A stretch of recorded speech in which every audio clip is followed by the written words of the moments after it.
Good morning guys, and for the CAT S75, and let me show you how to change keyboard language on this device.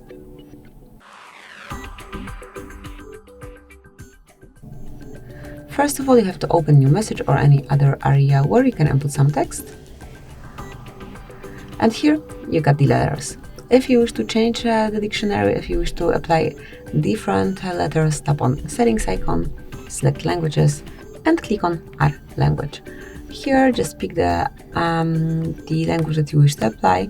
You can either scroll all the way down and then click on the preferred language, or you can use this search icon and enter the preferred language. So let me pick, for example, Arabic. Tap on Done.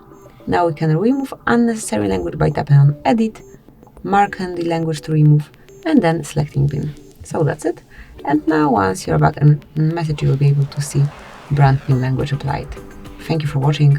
Please subscribe our channel and leave the thumbs up.